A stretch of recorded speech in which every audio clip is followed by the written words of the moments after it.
Tremores de terra em Sete Lagoas são pauta de entrevista coletiva.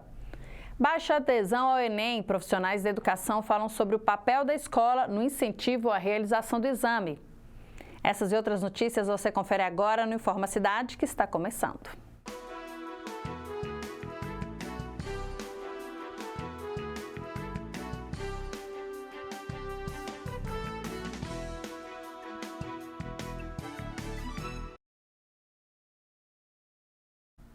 Olá, seja muito bem-vindo, muito bem-vinda. Este é o Informa Cidade, que faz um resumo das principais notícias que envolvem o Poder Legislativo e o município.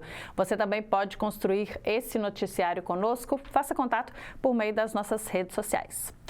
3,9 milhões foi o número de inscritos no Exame Nacional do Ensino Médio em 2023. Com a queda constante dos números, o desinteresse dos estudantes na prova permanece um desafio. Um terço dos inscritos no Enem 2023 não compareceram aos 2 dias de prova. Com 3,9 milhões de inscritos, 1,2 milhões não fizeram o exame. A taxa de abstenção foi de 32% e o volume de faltosos seguiu o padrão dos últimos anos, de acordo com dados divulgados pelo governo federal. Para os profissionais da área, a baixa adesão ao exame reflete ainda os impactos da pandemia de Covid-19 na educação brasileira. Paralelamente, acredita-se que a baixa procura dos jovens passa também pelas chances reduzidas no mercado de trabalho e pelo desestímulo ao ensino superior. Eu acho que depois da pandemia, algumas coisas ficaram um pouco... Teve uma desvalorização, sabe? E o estudo, de uma certa forma geral, eu acho que teve essa desvalorização, tanto do estudo do professor, dos funcionários, que depois que criou-se aí, que pode, né, ser muito virtual, aulas e tudo mais, a questão da prática mesmo, aluno-professor, ficou um pouco de lado.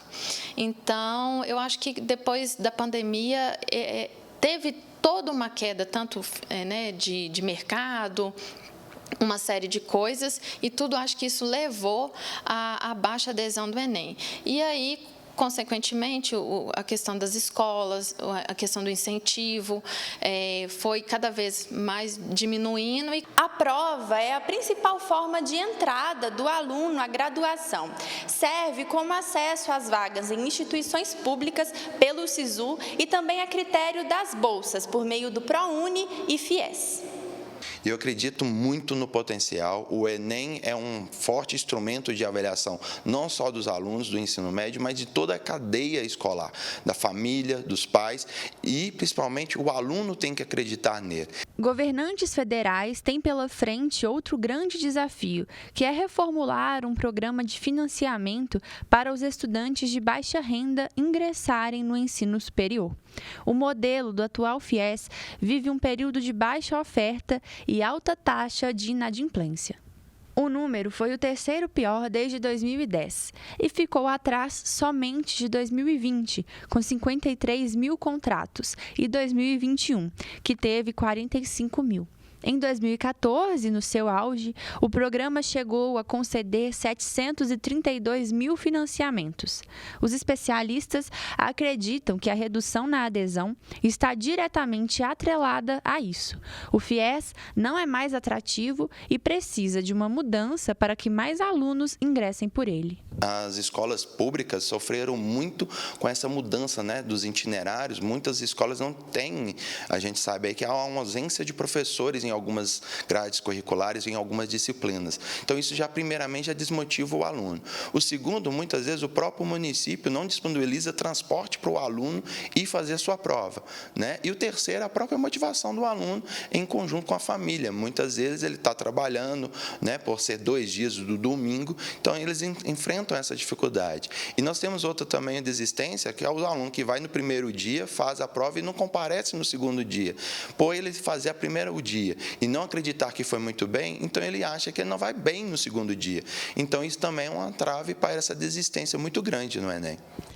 Para Luiz Cláudio Costa, ex-presidente do Instituto Nacional de Estudos e Pesquisas Educacionais Anísio Teixeira, o INEP, é necessário resgatar a motivação do jovem, independentemente da classe social, a fim de garantir uma vaga no ensino superior.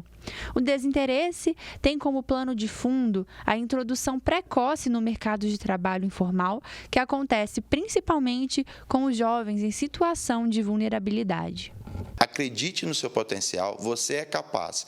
Não deu agora? Vamos de novo, 2024 estamos aí, juntos. Vale ressaltar que, ao contrário dos outros anos, em 2024 o SISU terá apenas uma edição.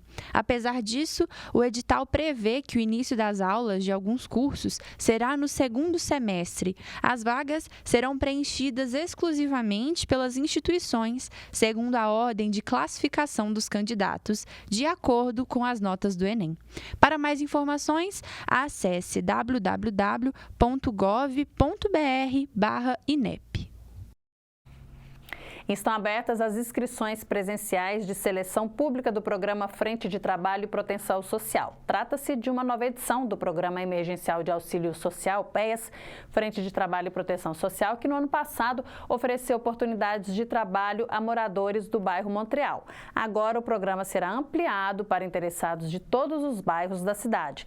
As inscrições presenciais vão até o dia 26 de janeiro, no Centro de Referência Especializada da Assistência Social, CREAS, que fica na Rua Goiás 366, no bairro Boa Vista, de 8 da manhã ao meio-dia e de 1 da tarde às 4h30 da tarde.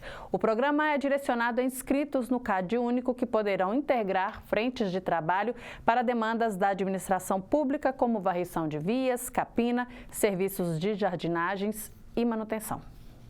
No próximo bloco, a Prefeitura convoca coletiva para falar sobre os tremores de terra na cidade. Daqui a pouquinho.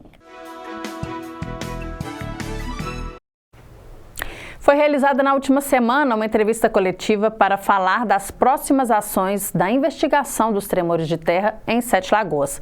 Confira na reportagem. Foi realizada na última semana uma entrevista coletiva convocada pelo prefeito Duílio de Castro para falar das próximas ações acerca dos tremores sentidos em Sete Lagoas nos últimos dias. O pesquisador da Universidade de Brasília, Lucas Vieira Barros, explicou a diferença entre estrondos artificiais e geológicos. Os sinais de explosões, a explosão em si gera sinais acústicos e gera numa faixa de frequência que não é audível. É o sinal infrassônico. E nós já verificamos isso, o Darlan está por aí, ele podia até falar isso aí. Os sinais infrassônicos são gerados pelas explosões, mas não são gerados pelos tremores de terra.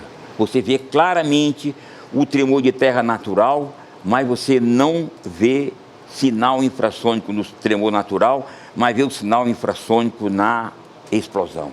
E isso é uma coisa que está em comprovação ainda, porque o que nós fizemos aqui no passado foi insuficiente a gente poder bater o martelo. Já o secretário do Meio Ambiente, Edmundo Diniz, afirmou que os tremores são origem da falha geológica. Os sismógrafos que captaram esses tremores recentes, últimos 4 desse ano, detectam que pela onda da movimentação, a gente pode assegurar que se tratam da mesma falha geológica que em 2023, 2022 gerou os outros tremores que a gente também acompanhou e monitorou de perto. Além disso, o coordenador municipal da Defesa Civil, Sérgio Andrade, explicou que é cedo para afirmar se os danos em residências foram consequência dos tremores.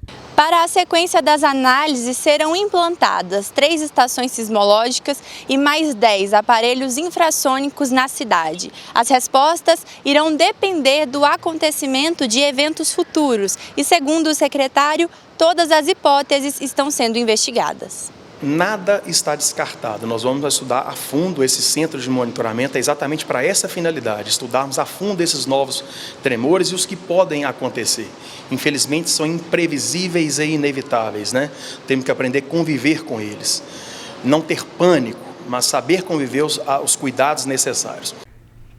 E estão abertas as inscrições para o processo seletivo do Sistema de Seleção Unificada, o SISU.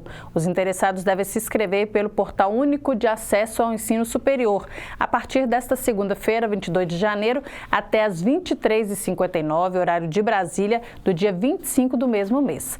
Para esta edição do programa, o Ministério da Educação disponibilizou 264.181 vagas em 6.827 cursos de graduação de 127 instituições de educação superior que assinaram o termo de adesão.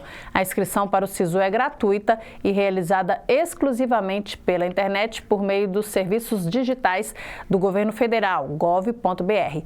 A edição terá somente uma etapa de inscrição de candidatos às vagas ofertadas pelas instituições participantes para todo o ano. Serão oferecidas vagas de cursos com início previsto das aulas tanto para o primeiro quanto para o segundo semestre de 2024, de acordo com os termos de adesões assinados pelas instituições de ensino superior. E daqui a pouco, o futebol local terá a Copa Web Novidade em fevereiro. A Copa Web Novidade, evento de futebol amador, vai movimentar a cidade a partir de fevereiro. Veja no nosso boletim esportivo. A Copa Web Novidade vai estrear após o Carnaval, no dia 17 de fevereiro em Sete Lagoas. O campeonato de futebol amador promete muitas emoções para os torcedores. Um dos idealizadores do torneio, Deno Moreira, contou como surgiu a ideia de realizar a competição. A ideia da Copa Web Novidade veio de algum tempo, né? Porque nós já estamos com transmissões de jogos Cruzeiro, do Atlético, jogos do Democrata. Então, a Rádio Web Novidade, ela tem aquele carinho com a população, com o esporte de Sete Lagoas. Diante disso, eu, juntamente com o meu sócio Carlos Fraga, nós conversamos bastante, ouvimos também os nossos participantes, os integrantes da equipe da Rádio Web Novidade. Então, diante disso, nós colocamos em pauta, a votação foi maciça, todo mundo aprovou e surgiu então a oportunidade de fazer a Copa Web Novidade. O torneio contará com times tradicionais de Sete Lagoas, como União Alvorada, Montreal, Aston Villa e também com algumas equipes da capital, como o Corpo de Bombeiros e o Democrata de BH. Liliane Ferreira e Thiago Maia são os organizadores. A Liliane ela fica por conta da parte mais direcionada ao campo. O que seria isso? A arbitragem, os campos, súmula, o contato direto com os dirigentes das equipes e eu fico na parte da publicidade, da mídia da competição. A competição terá cobertura da web rádio e de influenciadores digitais. Todos os jogos serão transmitidos. 12 times já confirmaram presença. A premiação, a princípio, será R$ 7.000 para o campeão. A data dos jogos estão prevista para os finais de semana e segunda e terça-feira. As inscrições vão até o dia 31 de janeiro. Informa Cidade termina por aqui. A gente volta amanhã. Obrigada pela sua companhia. Até lá!